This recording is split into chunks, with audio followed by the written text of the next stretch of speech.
Hey guys, thanks for joining me for another Dissidia Final Fantasy Opera Omnia video. Today we are taking on Dare to Defy Reprise Stage 8.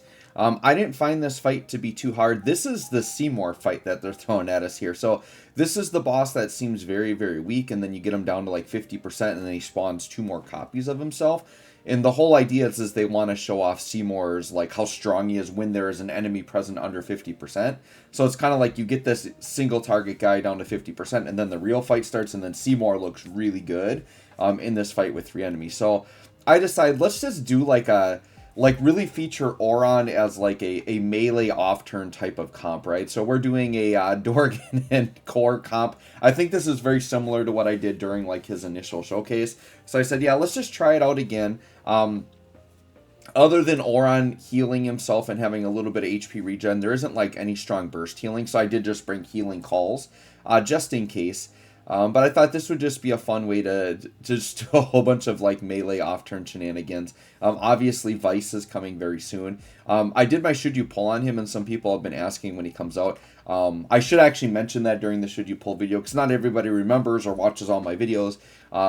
But on the community stream, Viii drops on the 16th. But remember, characters always drop, at least in my time zone, they always drop the night before what they're actually announced as. So it'll come out on August 15th, which I believe is Wednesday, or is it tomorrow? Hold on. Today's the 14th, so it actually be tomorrow night. Yeah, so Viii should be dropping tomorrow night. And I'm actually going to double check it really quick so I'm not like second guessing myself here. But yeah, I'm almost positive the community stream said the 16th, so that would be tomorrow night. So for some reason in my head I was thinking it was Wednesday night, but yeah, it's actually Tuesday night because today is Monday. So yeah, tomorrow night. And you know what? Your boy's going to be queuing up a Viii stream. I think that's what we're going to be doing. We got a stream for him. He's a very hype character. I'd like to see us get over 200 people in there again. I think that would be really awesome.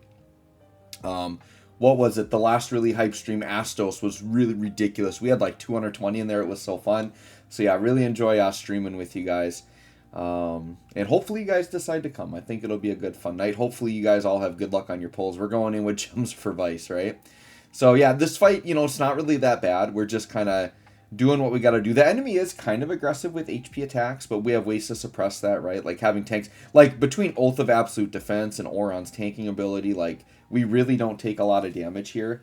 You can see there, like Auron took like nothing, right? So, but the enemies do HP attacks. I did try a solo run with Auron, and I do think he could do it. It was just the enemy was able to like back-to-back HP him too many times, and he wasn't able to keep his last stand up. So I decided, nah, let's forego the the solo run and let's just bring in a team of 3. It's fun. Especially when you can just bring in boosted characters and use them again. Now, this one will actually lock core out, but with like Viii and like these other off-turn damage dealers, I don't think I'm going to need core again, right? One thing I do want to say about Dimensions and Reprise, I've had some people, or I had someone comment on my video, like, watching my fights, I'm like, well, you could solo with this person and you could solo with that person. I'm like, yep, that's fine. I realize I can solo. And he's all concerned, like, well, you don't want to use up all these characters. And it's like, dude, this is nothing. Like, for one thing, I've never had an issue with Dare to Defy using 3-person teams, like, the whole way through. And that's like 7 Shinryus where everybody's locked out, right? This Reprise is like a very watered-down version of Dare to Defy. It's way easier because, one, there's like a bunch of Lufenia fights sprinkled in, which are basically like freebies. Like, you could just bring in like one, like, character, like one featured character that can just use a burst phase and like force time, and like you can just kill those Lufenias like super easily, right? So to me, the Lufenias aren't even like a challenge, and you can just use reusable characters on those. And I think overall we're getting 6 Shinryus, so it's like 1 less Shinryu to worry about. Many good characters are not locked out, so I am not worried about saving characters. Now, yes, newer players are players with like more limited boxes. Sure, trying to save characters here and there is fine, but I'm not going to stress myself about soloing fights to save characters when, like, in this game's history, I have never, like, run out of characters. For the box I have, I am not worried about running out of characters. So, I know some people just like to super optimize everything, but you guys even saw, like, at the end of my Dimensions End, right? Like, I was doing tier 16, and yeah, obviously in there, it's a really good idea to try to be productive, like, unlock characters. I had so many freaking good characters, like an overabundance of really good characters at the end of that, where it's like, yeah, I kind of maybe didn't need to stress about saving all these characters, right? Now, there are different types of players out there, right? Like, there are players that definitely don't pull as much as I do and build as many characters as I do, so I get that. But yeah, just for me personally, I was not worried about soloing all of these fights. I think Simply Lost did like a Dorgann solo of this. I was like, sure, I could try to do a Dorgann solo, but part of the reason I don't do solos very often is I just have more fun using the full team. I like to use more of my roster. I like to use my characters, right? So yeah, that's kind of what I'm going with. The other thing too is when I recently did the Auron, I did do the Auron solo run, right, just to show him off that he can do it. And I had mentioned in there, like, oh yeah, the Rubicante fight's a fight that he definitely could solo for your, like, Crystal Quest, not realizing that the Crystal Quest rooms have already started, like, shifting. So, just so you guys know, when you go into those Crystal rooms, there is a button that shows you, like, what quests are available, and there's only, like, 7 different quests at a time that cycle through. So, right now, it's not a big deal, because rerolls are free, but when they go back to, like, needing to pay for rerolls, you kind of want to plan and, like, look at the list of fights there, and make sure that there is a fight that you can beat with a certain team or that you can target, so that you're not like re-rolling for fights that aren't there. So just make sure you guys check that. When you're on the screen, it's like in the bottom left corner. You can click on a button and see the available quest. When you're on the screen that allows you to press the re-roll button, you'll see another button up there that says like list, and it tells you what quests are there. So just be aware of that, because I just did like my Crystal room for this week. So I looked, I'm like, oh yeah, Rubicante fight totally isn't even there. So yeah, but I found the Queen of fight was there. I think a lot of teams can handle the Queen of fight depending on what you got. And then, what was the one I did? I want to say it was, I don't remember if it was the Edgar fight, but it is the one with like the robots that they look like the Magitech armor robots. But I don't remember if that was from Edgar's fight or not. But that fight was like super easy, and it was just like melee damage to cancel the force. It was cake. So yeah, I just walked in there with my red team, right? I think you guys, if you ever got in a dire situation, like you never want to let your weekly crystal room, if possible, you never want it to go to waste.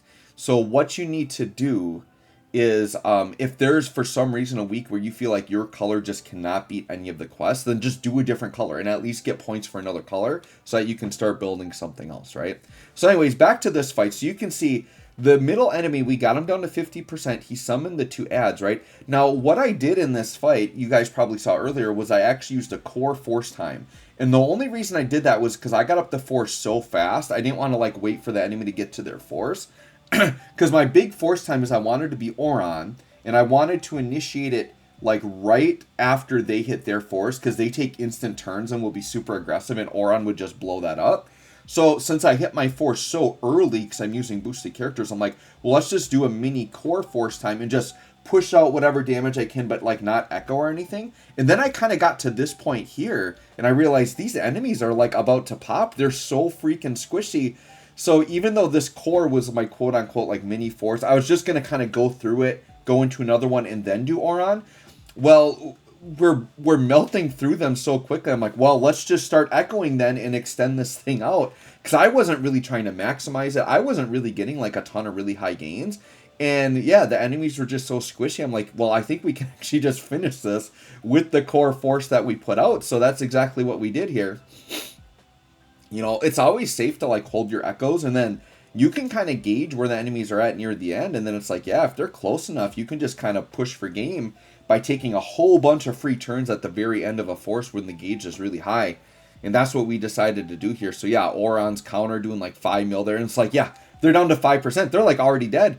Like, not only, look at that, and then Dorgann followed up and killed him. Not only did we finish him in the core force, but like literally, it was at turn 5 I decided to push for it, and by turn 3 they were dead. Like, we still had 3 more turns. Actually, more than that, because we had Echo left. So that was plenty good. That's the one thing I noticed with these Reprise fights, man. They do not have a lot of HP. So provided you can do whatever the mechanic is, these really aren't that bad, right? And you can use boosted characters over and over again. So yeah, I think this Reprise is definitely there to appease players that maybe think Dare to Defy. It's like a bridge, right? Between like normal content and Dare to Defy for players that maybe struggle with Dare to Defy, but this is something kind of in between, where I think there are going to be players that can complete this that maybe never completed a Dare to Defy, right? So anyways, let me know how you handled this fight.